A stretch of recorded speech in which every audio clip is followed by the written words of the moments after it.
Hello everybody and welcome back to episode 59 of the video series in which we program an entire video game from scratch, from beginning to end in the C programming language. As usual, we'll start with the questions and or comments that we received since the last episode, of which I think most came from the same person. Okay, their first comment was, if anyone is wondering why the elapsed time is going slowly on a Ryzen CPU, I have a 5000 series, the timer must be implemented differently. If you remove the sleep, it goes at the speed in the video. With the sleep enabled, it is much slower. This comment was on episode 8, by the way, which was a very long time ago. Almost a year ago, I think. So I don't remember exactly what he was talking about. However, I know that the code that he is referring to, this is back whenever we were first starting to play with getting 60 frames, getting a smooth 60 frames per second. So I'll go ahead and fire up the solution so I can get a look at the code that he's probably talking about, that I think he's talking about. But before I do that, I want to show you another, give you another little demo of the Windows terminal. Something that I thought was cool is that since we have two solutions now. Basically, we have the game.exe and then we have a Gamecode Dll, and currently those two things are being held in two completely different solutions. If you alt click on this plus thing, of course, with the terminal, you've got your tabs, just like in your web browser. That's nice. But you can also, if you hold down tab while you click that, it splits them into two. And actually, you can continue splitting as many new terminals as you want, which is pretty cool. If you want to arrow around to each one, you use Alt and arrow key, which is nice. Just like so. If you want to get rid of them, you hit Control-Shift-W, and it will simply get rid of them.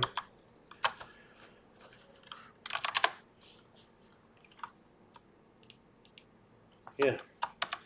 So, onward to source, DMB, CD repos, CDAV, gameb.solution. Right? Right. And over here, we'll do repos, CD source, CD repos, CD Gamecode, and then Gamecode.solution. All right.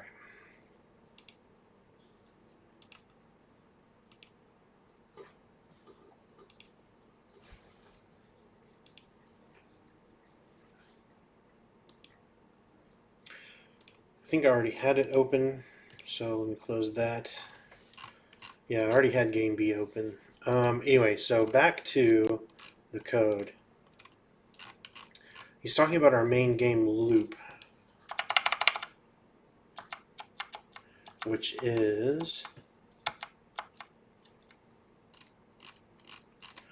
starts right here. Remember, game is running equals true. We start the counter with query performance counter. We drain the message queue. We process player input. We render frame graphics, and then we hit stop on the stopwatch to measure the quote-unquote raw frame time. Basically, the raw amount of time or number of ticks that it took us to basically do these two things, or these three things. And then since we anticipate that is going to happen very quickly, it's going to happen much faster than 60 times per second, we need a way to artificially slow ourselves down so that the game doesn't run too fast. So we chose to arbitrarily limit ourselves to 60 frames per second, which is 16.67 milliseconds, which is 16,667 microseconds. And as you can see, as long as we are below that threshold, then we try to do the smallest sleep possible. And this right here is, the logic here is basically if we are less than 75% of the way through the frame, which is what this times 0.75 means. If we are less than 75% of the way through the frame, then we're going to try to sleep for approximately 1 millisecond. And if you remember, I spent several episodes going over why this isn't actually going to be precisely 1 millisecond. It's never going to be precise, but it's hopefully going to be close to 1 millisecond at a time that we're sleeping. So this code works pretty well for me on my system. My development machine has an Intel CPU. So, a couple days ago, I tried it on my wife's computer. She has an AMD CPU, and she got very similar results to what I got. So I don't think there's really any of a difference, much of a difference between Intel CPUs and AMD CPUs in the way that we are using, in the way that we've written our code here. But I will tell you that this right here, I don't really like. The way that I chose this 0.75 arbitrarily, and I don't really like it. And I'll show you why I don't really like it.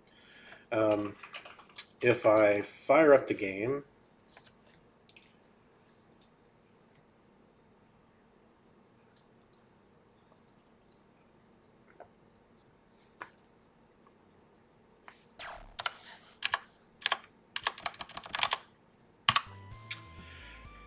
and I look at my FPS, which 1500 frames per second or so. Anyway, my FPS cooked is always 60, which is nice. As you can see, I've got my current CPU time system clock resolution is at 1 millisecond. That's the current timer value right there. Everything seems fine. Let me exit the game, and let me change this to something else. Like let's say 80. So now the logic is that if I am less than 80% of the way through the frame, then I'm going to sleep. The question is that going to cause me to oversleep, basically? So let me fire up the game yet again with this new value of 0.8 instead of 0.75, and we'll take another measurement.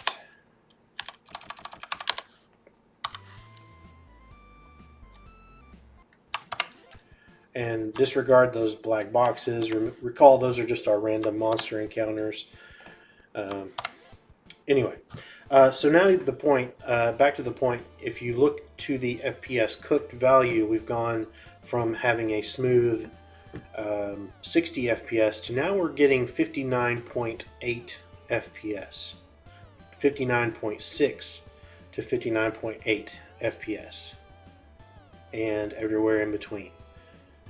So that right there is telling me that we are probably oversleeping with this value, and we're probably not oversleeping on every frame, but maybe every other frame or every X number of frames we're oversleeping, and that's causing the FPS to dip below 60. The problem is I came upon this number, this 0.75 number, just completely arbitrarily, completely on accident, just through trial and error. And for that reason, I don't like it, because it's not really scientific, and I can't 100% explain what's going on in a scientific way, other than, it works fine if I use 75% instead of 80%. So this kind of code we were probably going to come back to. It's just that on those few episodes, I felt like we were getting tired of exploring this 60 FPS timer issue, especially since the Windows platform is not particularly good for precision timekeeping anyway. So it really felt like, you know, once you belabor the point up to a certain, a certain degree, it starts to feel like beating a dead horse. Um, I feel like this is probably about as precise as we can get Windows to be, without interacting with the GPU, without using 3D APIs like DirectX or OpenGL. Just through using pure software, we're not synchronous. We're not doing a hardware sync to the vertical blank of the monitor or anything like that. This is pure software emulation. Anyway, I've gone on enough about that, I think. So let me move on to the next comment. Okay.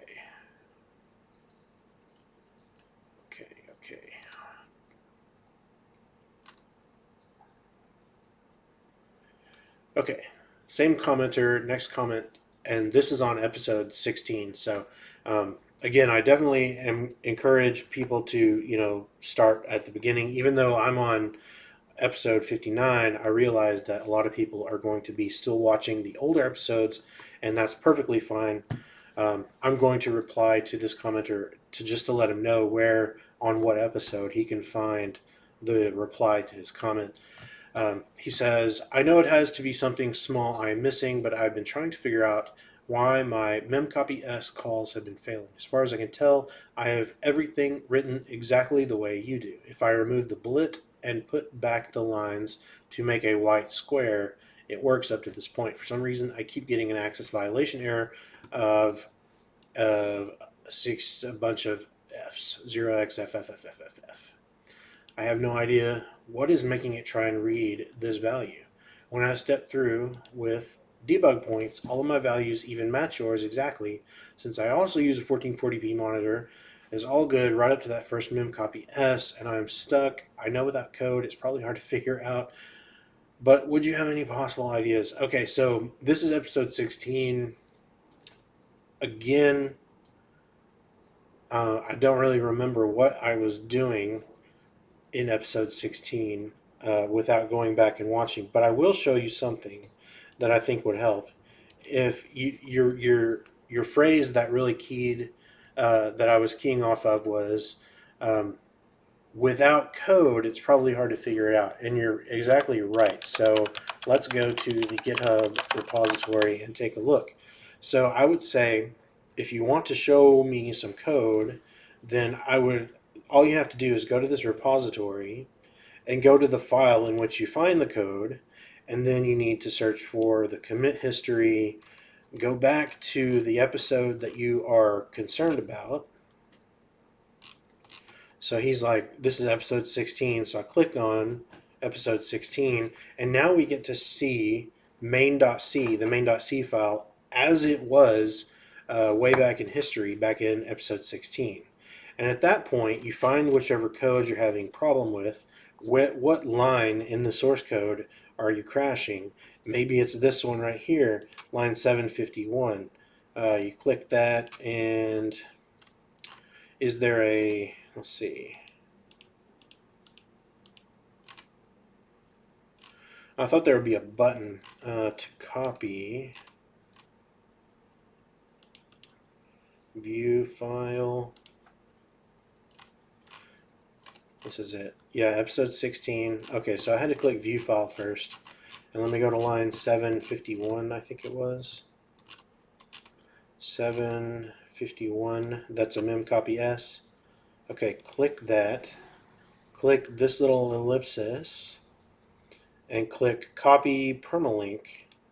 Okay.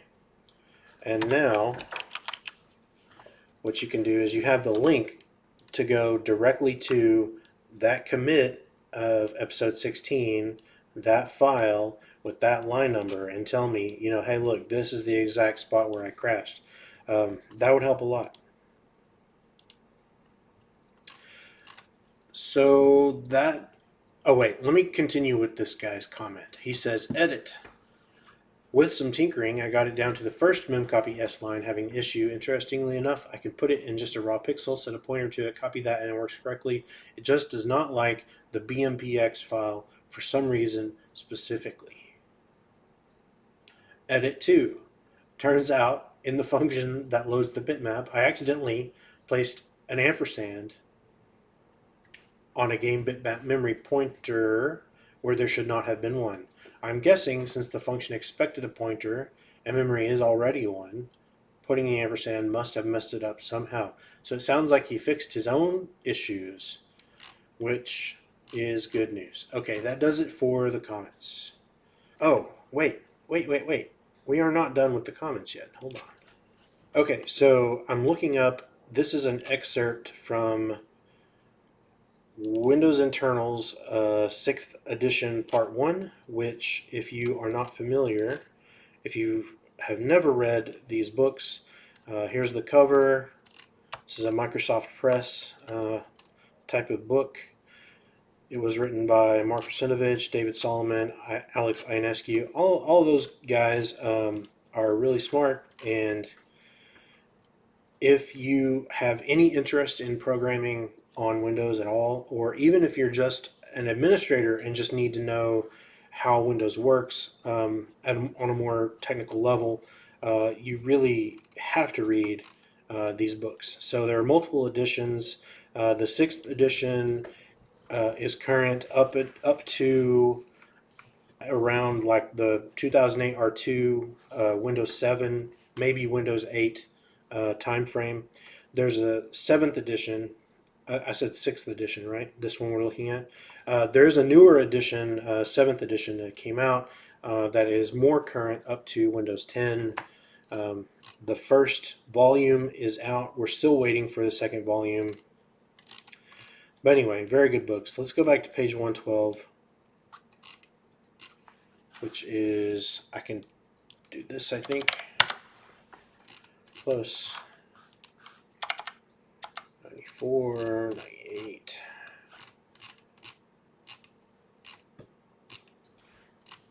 There we go. Okay. I wanted to read this excerpt because the commenter says, also a random thing. I learned in a different video that a piece of hardware in CRT TVs basically operates at the 15.6 kilohertz range to draw NTSC and PAL. I wonder if the timer frequency is an ancient legacy thing that has to do with outputting video to a CRT with VGA that has just stuck around forever. And the answer is, yeah, kinda. So I wanted to read this excerpt on timer processing in regards to how the Windows operating system handles it.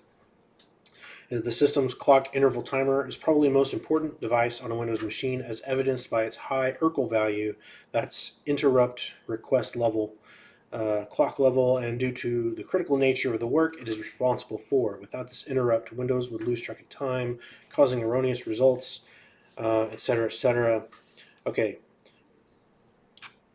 Subsequently allow. Okay, typically the system clock is maintained either by the programmable interrupt timer chip that is present on all computers since the PCAT, or the real-time clock. The programmable interrupt timer works on a crystal that is tuned at 1/3 the NTSC color carrier frequency, because it was originally used for TV out on the first CGA video cards. And the HAL, that's hardware abstraction layer, uses various achievable multiples to reach millisecond unit intervals, starting at 1 millisecond all the way up to 15 milliseconds. The real-time clock, on the other hand, runs at 32.768 kilohertz, which, by being a power 2, is easily configured to run at various intervals that are also powers of 2. On today's machines, the APIC multiprocessor HAL configures the RTC to fire every 15.6 milliseconds, which corresponds to about 64 times a second.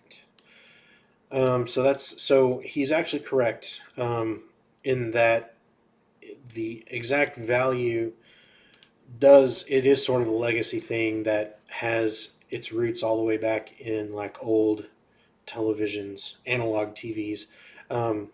So it's literally a crystal, which I always thought was kind of funny because when I think of crystals and people that think that certain crystals have certain magical powers, this actually is one of the magical powers of crystals.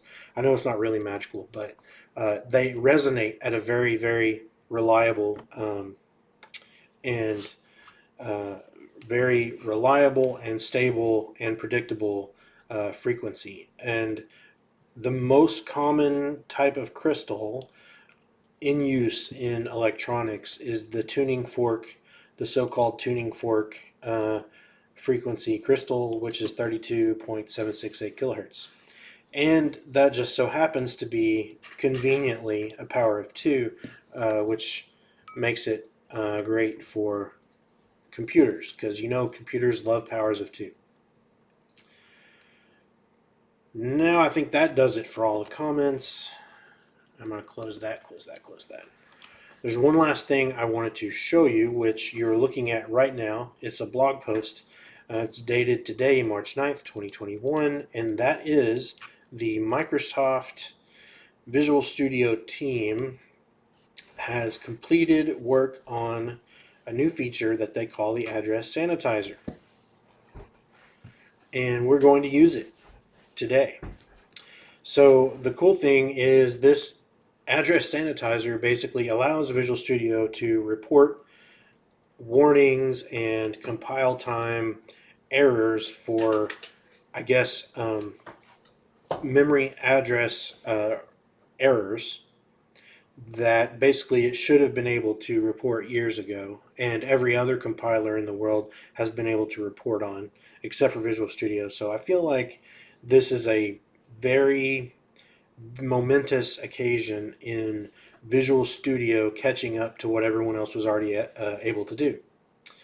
But that's great. So if you recall, I don't remember exactly what episode it was on, but look at this screenshot. I'll zoom in a little bit. Here is one of the errors that the new Address Sanitizer feature is designed to catch. You'll notice that here he has an array that he has named X, and it has 100 elements in this array. And then right here, he is trying to assign something to the 101st element of the array, which won't necessarily cause your program to crash. What it'll cause it to do is corrupt memory. In the best case scenario, the memory will it wasn't being used by anyone else, so it won't affect anything.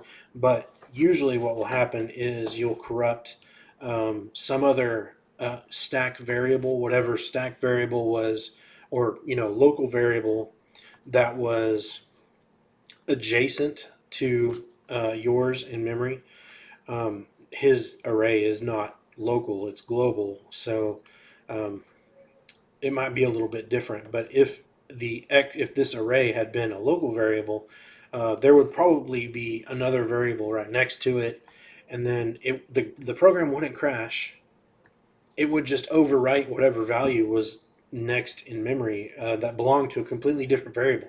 And the thing is, the compiler, Visual Studio, was incapable of warning you about this error, even though it should have been very easy, very common sense to warn you about it ahead of time. But it wouldn't warn you, even with all the warnings turned on, even with all of the static analysis rules turned up all the way. It still couldn't warn you about such a basic thing. So it looks like today, Visual Studio, as of today, is finally able to warn you about one of the most common coding errors in the C programming language. So I'm happy about that. So let's get to using it. Address Sanitizer.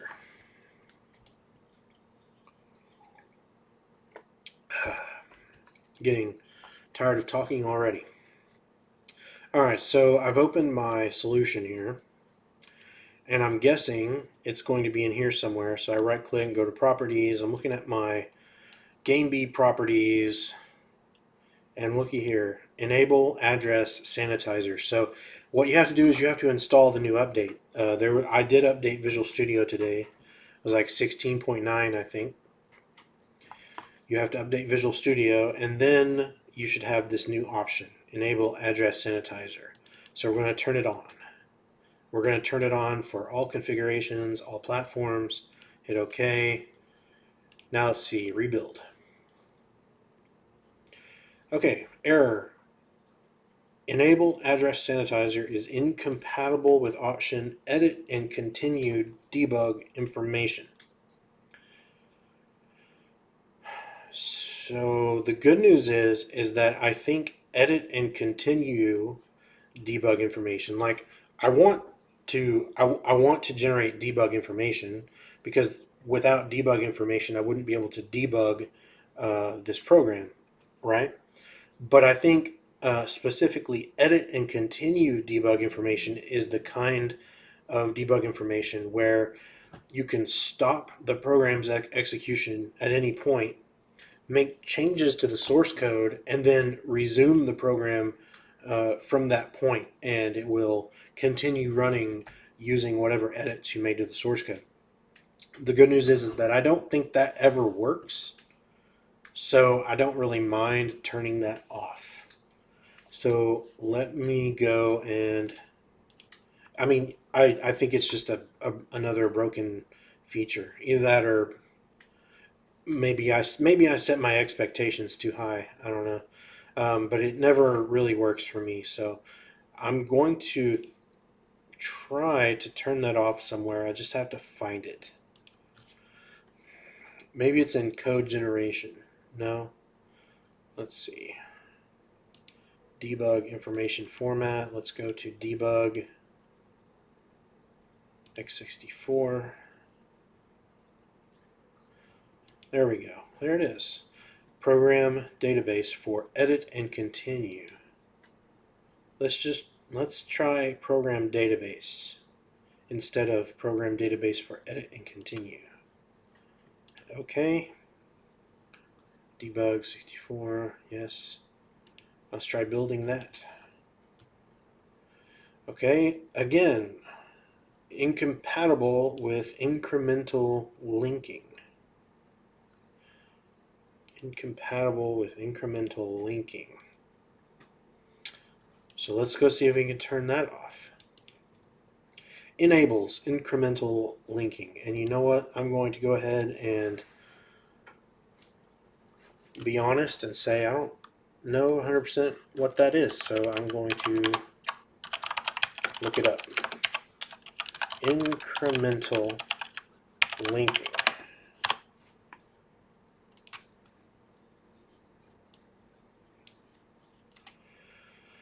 Okay, controls how the linker handles incremental linking. By default, the linker runs in incremental mode. An incrementally linked program is functionally equivalent to a program that is non-incrementally linked. However, because it is prepared for subsequent incremental links, an incrementally linked executable, static library, or DLL is larger than a non-incrementally linked program because of padding of code and data. Padding enables the linker to increase the size of functions and data without recreating the file. And it may contain jump funcs to handle relocation of functions to new addresses. To ensure that your final release build does not contain padding, link it non-incrementally.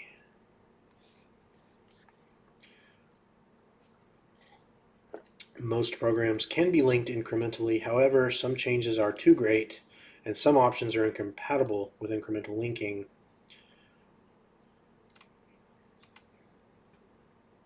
Incremental is implied when debug is specified. Basically, I'm just trying to figure out if disabling incremental linking is going to make debugging is going to change my debugging experience. Let's hope not. Hit OK. Rebuild.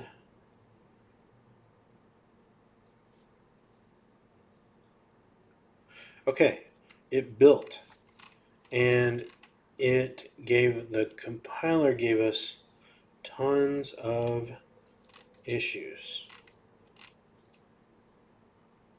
Let's just click on one of these randomly. Runtime checks and address sanitizer is not currently supported. Disabling runtime checks.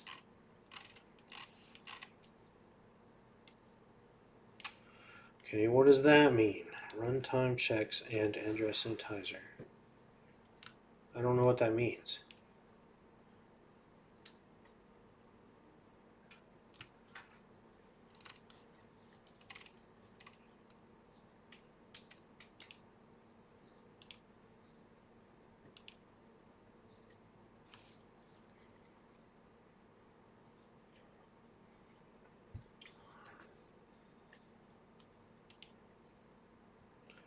Okay, and clicking on it just takes you to a blank page, of course.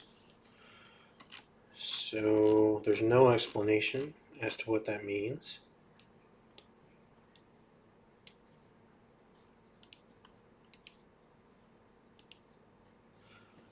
Runtime checks and address sanitizer. Disabling runtime checks. Properties. Well, what are runtime checks?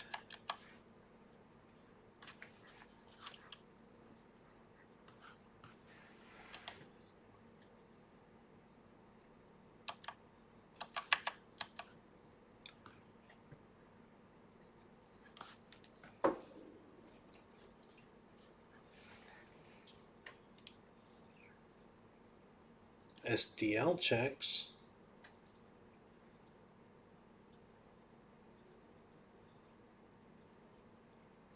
It's not the same thing as SDL checks, is it?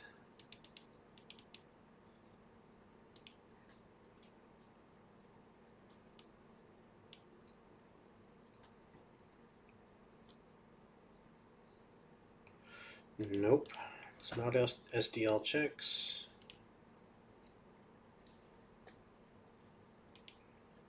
Just put it on yes.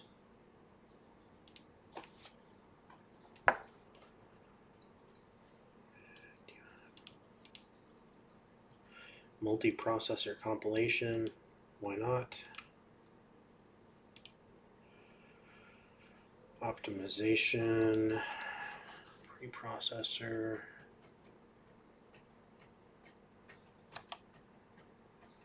code generation, basic runtime checks. Perform basic runtime error checks incompatible with any optimization type other than debug.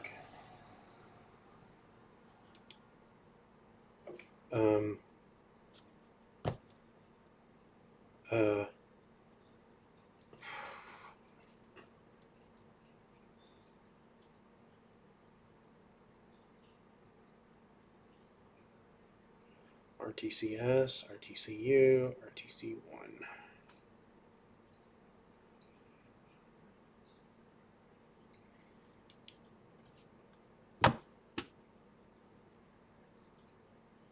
So you can't turn that off. You can only do stack frames, unsupported variables, or uninitialized variables, or both, or default, and I don't know what that is.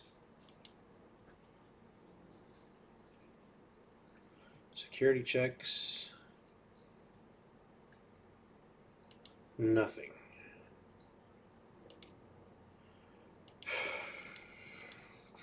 Okay, maybe we won't be using this today.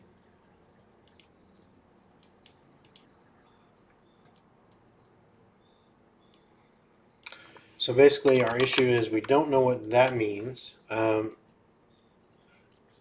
warning says that it's disabling runtime checks. So my question is it working or is it not? And if it is working, it didn't have anything interesting to report. So I guess that means our code is perfect and has no errors that address sanitizer could help us with. Or it could just not be working because there's no way to tell whether it's working or not. And then when you click on this, the help text for the error code, it just takes you to a blank page. So, right. So their definition of ready to release is a little bit different than mine. I'm going to turn it back off now.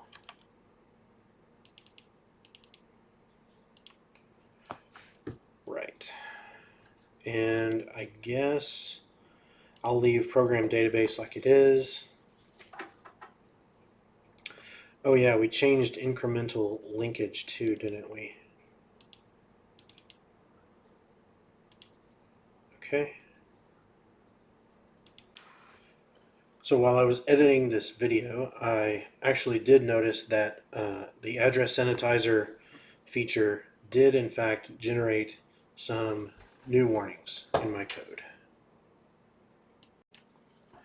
Essentially, the address sanitizer thing had nothing to say about our code. It would seem it didn't have any errors in it that address sanitizer could find. I wrote this one purposefully just to see if I could make the compiler emit some sort of warning. And indeed it does. And this warning only pops up when address sanitizer is turned on. So it looks like it does work. After all, our code was just too perfect. All right, so here's what we're going to do. We're going to try to finish up this DLL nonsense that we've been working on for 2 episodes now, and I really want to finish it. So where we left off last time was that I wanted to replace the DLL file from underneath while the game was running, and whenever that would happen, the game would automatically pick up on the fact that there's a new DLL file that it needs to load, and it would basically reload all of the functions, and we would be able to make dynamic code changes. The hurdle, the roadblock that I ran into was that the DLL file is locked while as long as it's loaded, as long as the game has the DLL file loaded with load library, it's locked. It can't be overwritten. It can't be deleted. So I'm going to have to come up with a new idea around that. And so what I think I'm going to do is I think I'm going to go to my Gamecode Dll project, which is right here. And I'm going to, you know what, instead of editing any of the project properties, what I'm going to do instead is go to these batch files. And I'm going to edit each one of these batch files. Edit. And I'm going to copy. So this is the post build script. So every time I build Gamecode Dll, this script will run and it will copy the DLL out of this directory and into the game's current working directory. That's what the entire intent of these post build scripts are. So what I think I'm going to do is I'm going to copy the DLL. But what I'm going to do is I'm going to copy it into like another file name, like gamecode.temp, just like that. Okay. Copy gamecode.dll to gamecode.temp. Copy gamecode.dll to gamecode.temp. And this is just, 32-bit debug, 32-bit release, 64-bit debug, 64-bit release, temp. Okay, all those are done. So now to verify that this works, let's go ahead and fire this up.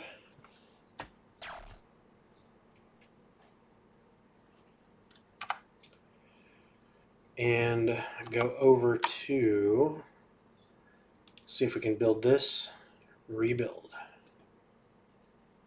Rebuild gamecode.dll. Okay, that succeeded. And let's go look at game B.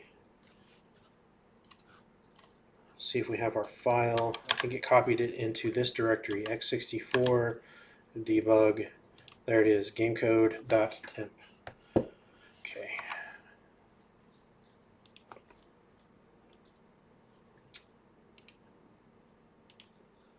Properties, debug.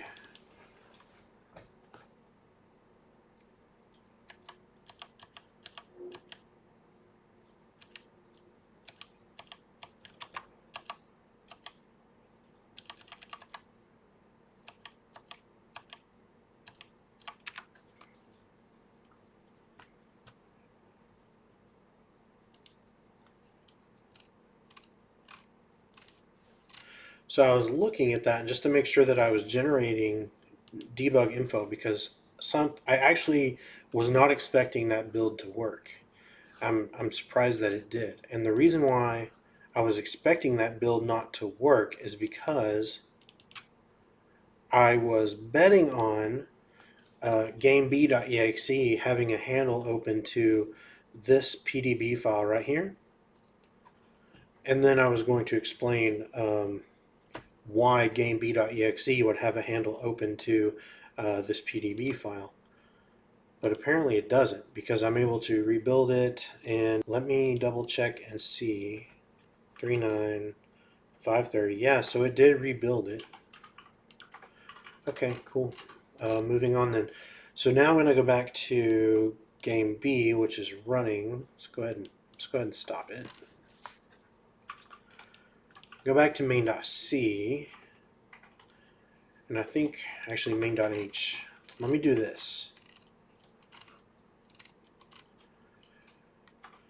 Okay, game mode module. I'm going to add another pound define for game code module temp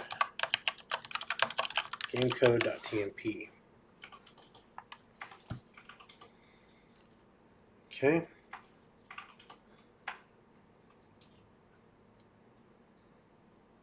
Go back over to main.c. Let me take a look at my. Let me take a look at load game code. Okay, the first thing it does when we enter load game code is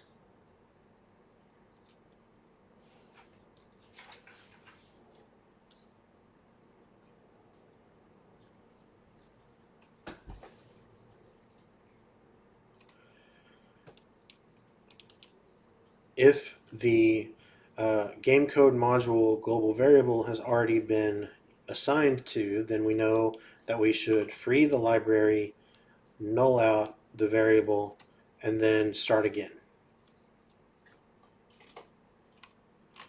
And then we, let's see, create file.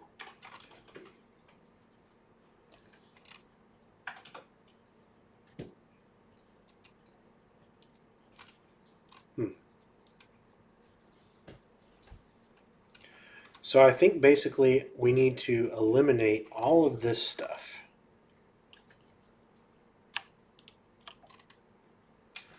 I think we're going to get rid of all of that stuff.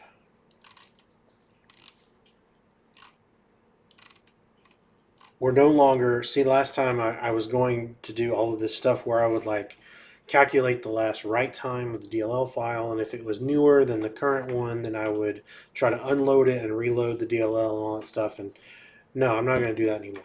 What I'm going to do now is I'm going to essentially just I'm going to look for gamecode.temp, and I'm going to say if that file exists, then we'll know that we need to do an update at that time. So what's a good way of checking whether a file exists? I mean, create file works, right?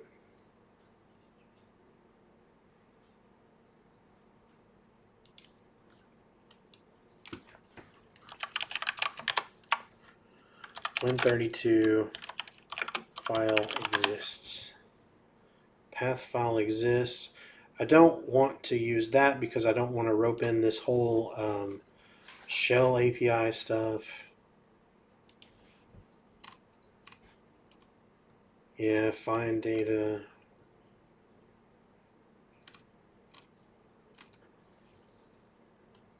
Find first file.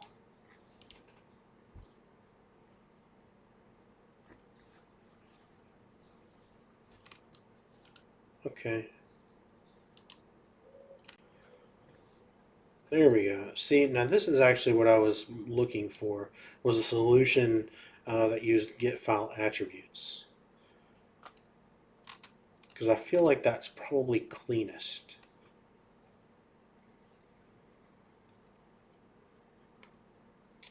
Which, by the way, so it's saying you just call get file attributes on your file, and it's saying if the result is that right there is invalid handle value. Is this -1 or all F's? Is invalid file handle. Okay, so I think we can use that.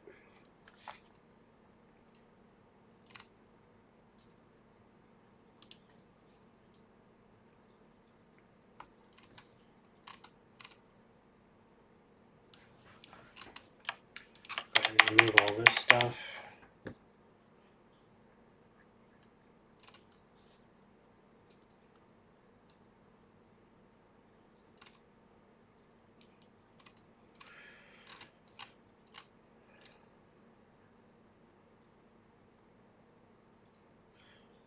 And I guess this is all that needs to happen in the load game code function. So now I'm going to go back to our main game loop in WinMain.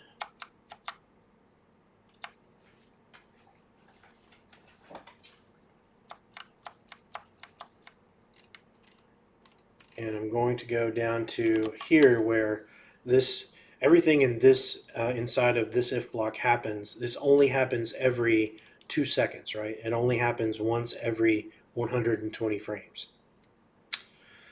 So here I'm going to see if debug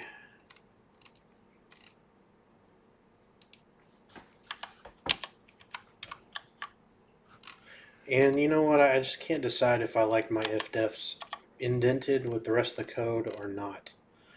I guess I'm just going to leave them like that. Okay, so all of this can go. All of that garbage can go, which is nice. Code cleanup is always nice. All right, so if get file attributes A, and then the file name is Gamecode module temp. So if the temp file exists, see, let me go look up the documentation real quick for that. Get file attributes A.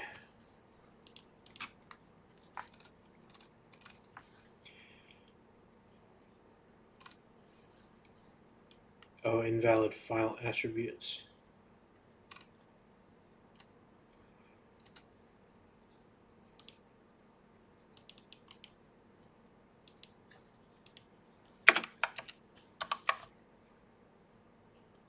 Yeah, it is -1. I was right about that, but it's not invalid file handle. It's invalid file attributes. Doesn't matter. They're both -1. Okay, but the idea is that normally this call is almost always going to result in invalid file attributes or file not found, which basically that's what it is file not found, right? But on the occasion that it actually does find a Gamecode.tmp, then we need to call load gamecode, right? And we're going to do, here's what we're going to,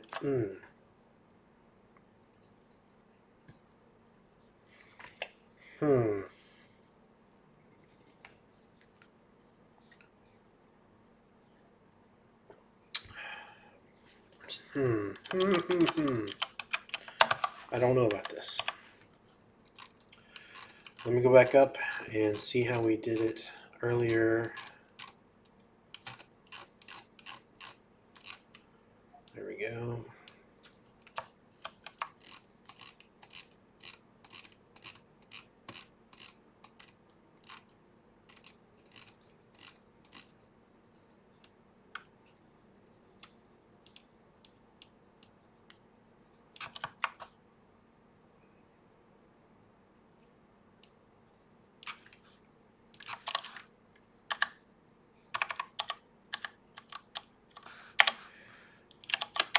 And I don't think it needs to be fatal because since if we're working up to this point, that means we already loaded the module once successfully.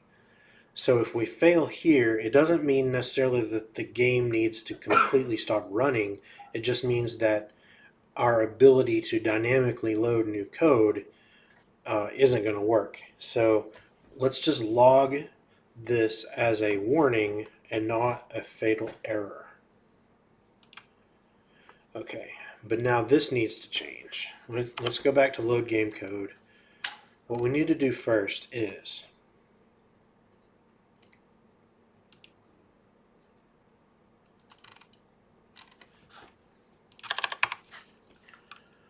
if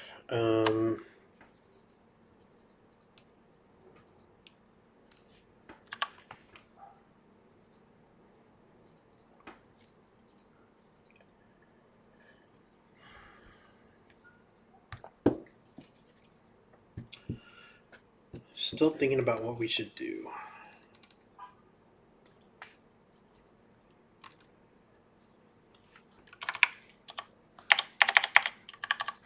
Okay, first thing we have to do is we have to free this library, because remember, we're not going to be able to update or modify or delete the DLL file unless we have freed it with free library. So that we have to do first. But in between here and here, we need to do something else. We need to say if get file attributes A game code module temp does not equal invalid file attributes. Thank you, IntelliSense. Invalid file attributes.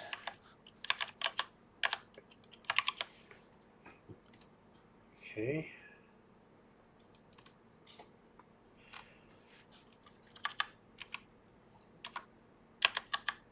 Then what we need to do is move file. The existing file name, game code module temp, move it to new file name, which will be game code module. And let me look this up in the documentation. Win32 move file.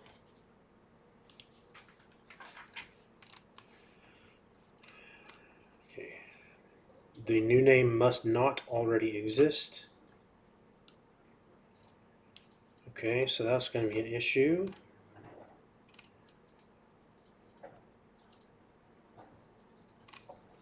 Let's have to delete it first, I guess. Is there a move file EX that allows me to overwrite? It doesn't look like it.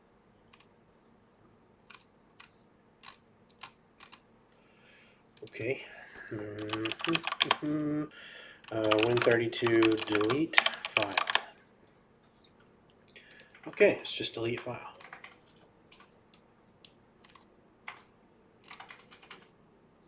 And if it succeeds, it's non-zero. If delete file game code module, so let's see, if that equals 0, that means it failed. go to exit, log message,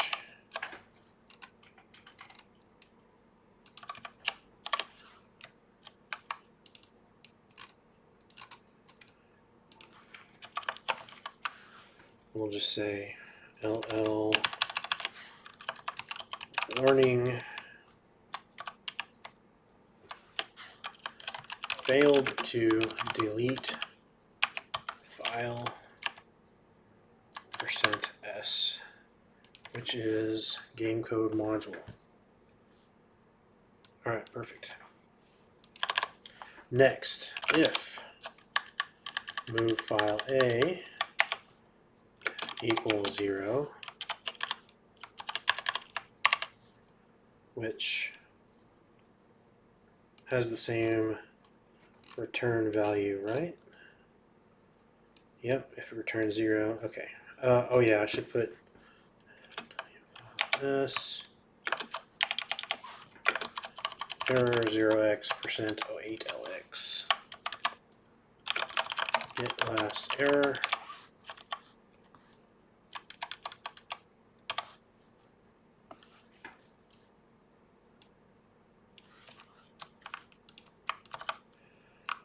And this one will say failed to replace file %s with file %s. So it's going to be Gamecode module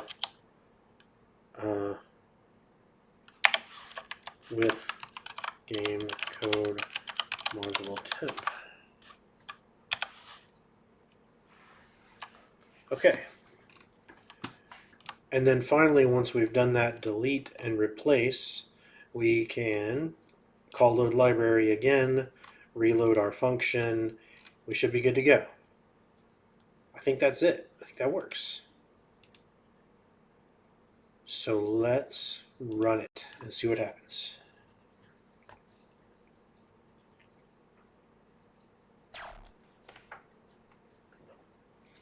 So I think if I hit F1, it should pop up that message box, or no, it was F2. F2 pops up my message box. Hello from testfunc01. Very good. Now, here is the cool part. Here's what we've been working toward for the past 3 episodes. I'm going to change this to I'm going to change this text. This is in my DLL file, Gamecode.dll. So I'm going to say a different message from testfunc01. I'm going to, and keep in mind, the game is still running in the background, right? Still running. I never stopped it. I changed the message box in testfunc01. Let's rebuild. Rebuild succeeded. Game is still running. Hit F2. Oh, it didn't work. It didn't work. Okay. Let's go look at the log and see what went wrong. Let's see. Game B. Let's see. Is there a... There's the log right there. So if I go all the way to the bottom, I set loading 546.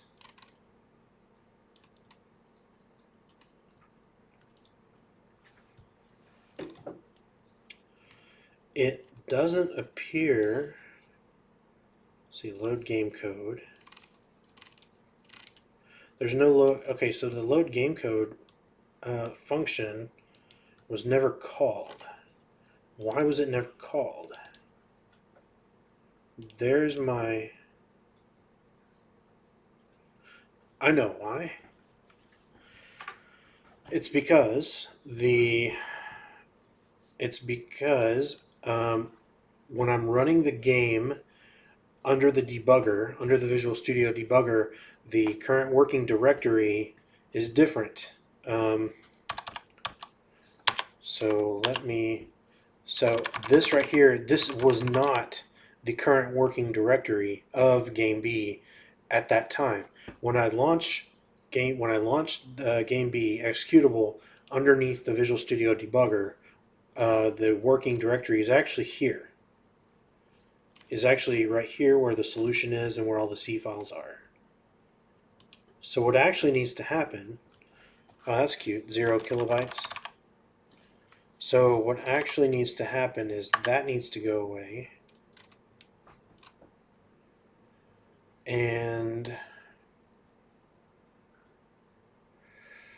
I'm going to go back to here and I'm going to edit these batch files again, these post build scripts, and I'm going to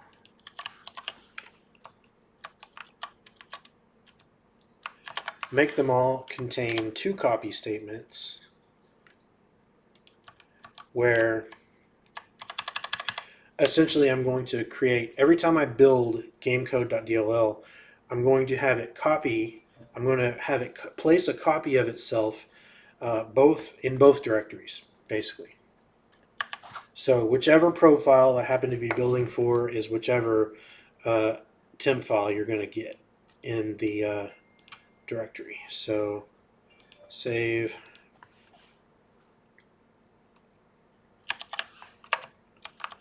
copy,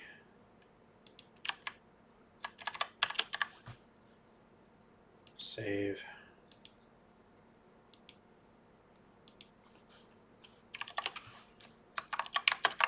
copy, remove, save, copy, remove, and save. Okay. Now, Debug X64 Gamecode.dll, rebuild it. Succeeded. GameB.exe, start. Okay, it's going, hit F2, and I crash.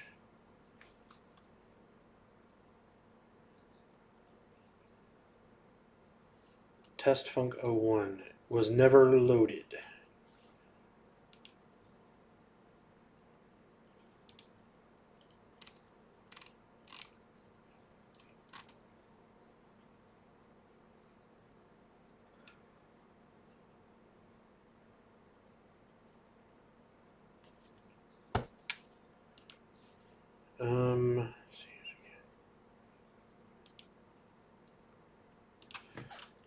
Okay, copy that there.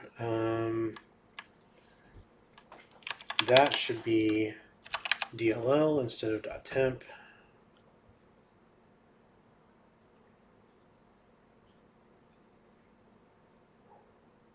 Well, no, it shouldn't. It really should not.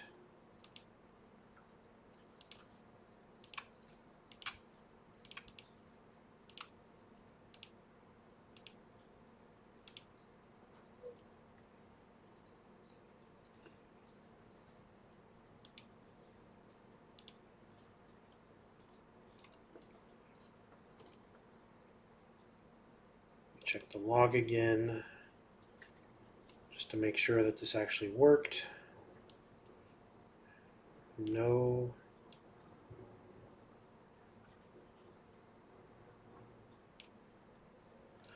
Okay, that code is still broken. That code is definitely still broken. Warn.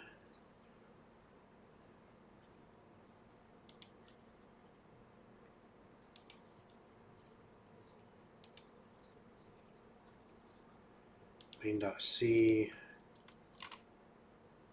Load game code. If it does not equal invalid file attributes,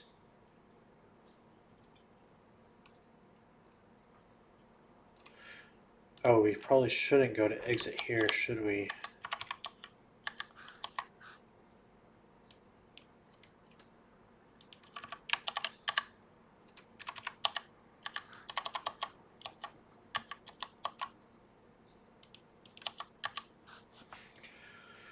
right? Because, okay, let's think about this. As the game launched, we get here, we find the temp file. However, we get here, we tried to delete the original DLL file and we couldn't.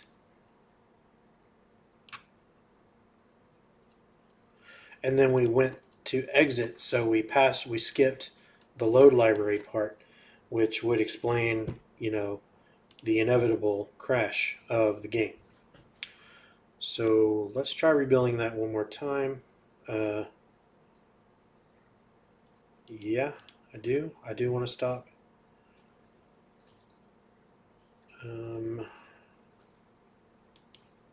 Okay. Rebuild. Let's go. Okay, now we're back in business. Hello from TestFunk01. Let's go back to Gamecode.dll. Try this one more time. If I build it, and this is at 5:55 p.m. I rebuild it. That's Debug X64. So what should have happened is, where is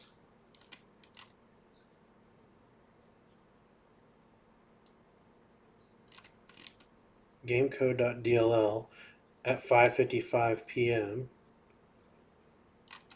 So I think that's correct. We check the log.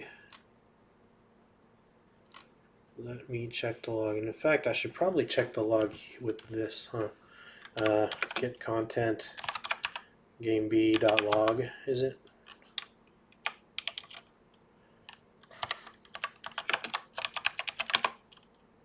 Okay. Get content game_b.log encoding Unicode -wait. That is not at all. It's not Unicode, sorry. Okay, successfully loaded code. The only thing I'm missing from this Windows terminal is the ability to resize these split panes. Anyway, I think it was successful. So let's go back to the running game now. Hit F2. Still got hello from TestFunk01. Why? That doesn't make any sense to me. TestFunk01, a different message.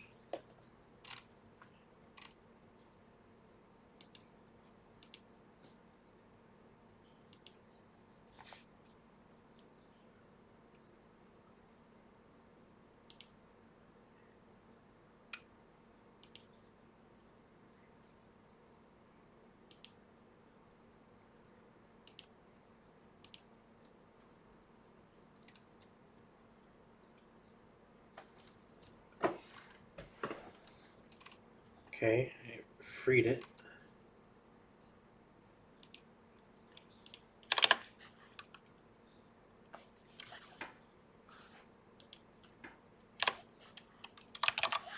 Let's add some more logging.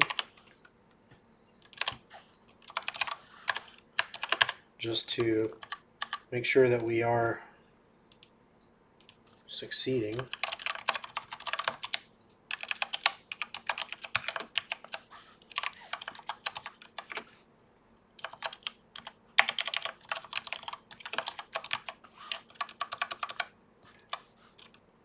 Deleted file, %s.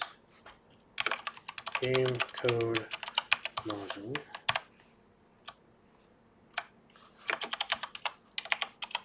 Function.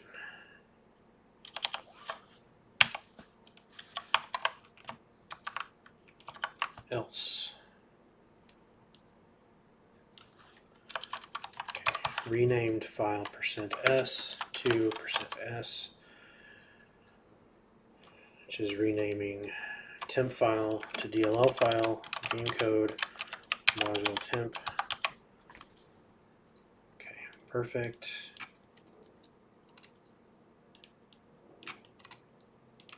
Git proc address, load library, module file name, testfunc01. This really looks like it ought to be working. Let me run this.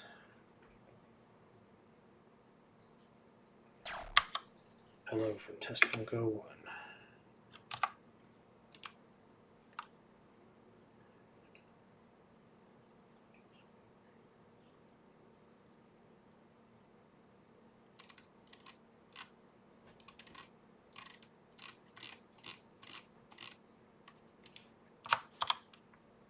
Close that pane so I can just read this more easily.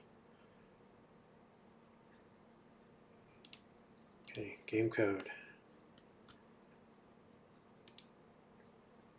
Rebuild.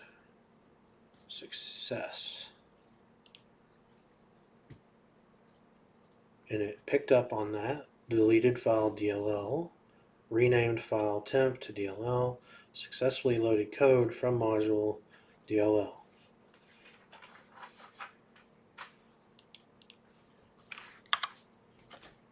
Hello from testfunc01. That doesn't make any sense to me at all. Am I...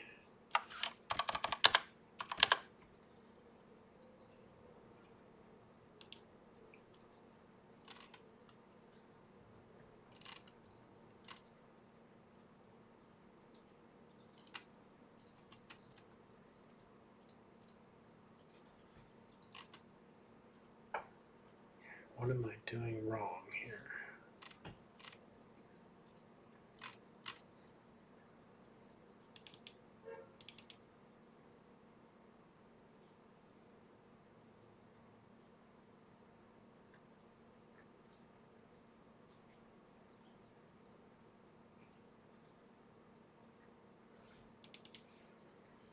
Let me launch it from outside of the debugger and see if it's any different.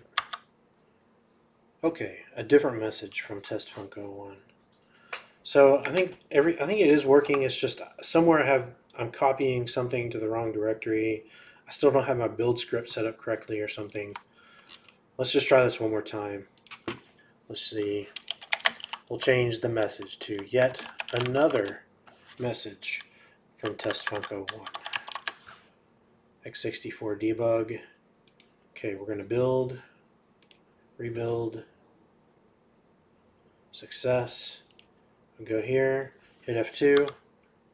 Yet another message from testfunc01. Okay, so finally we have dynamic code loading in our game, which is good timing because I think we are out of time.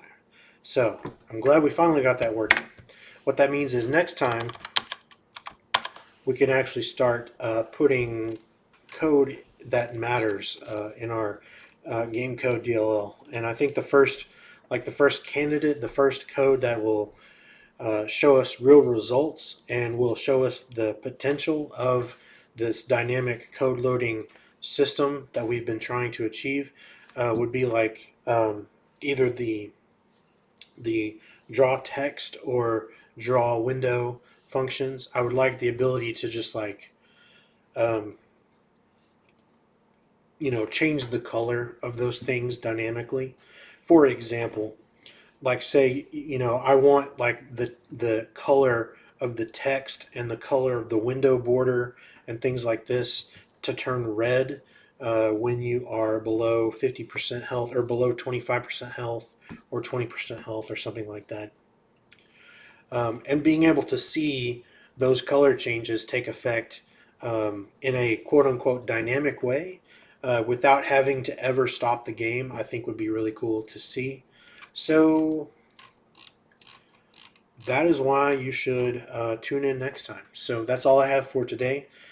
As always, thank you very much for watching. If you enjoyed this content, if you liked what you saw, if you want to continue watching this game as it develops, then please hit the like button. Please subscribe to the channel. Tell your friends, all of that.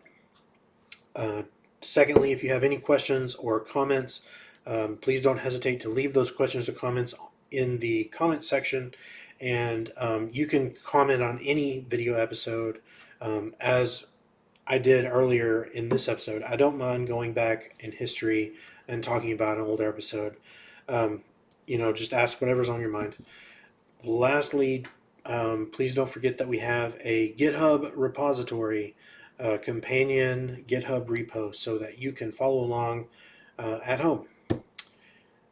And with that, and that's all I have. So I'll talk to you next time. All right, bye.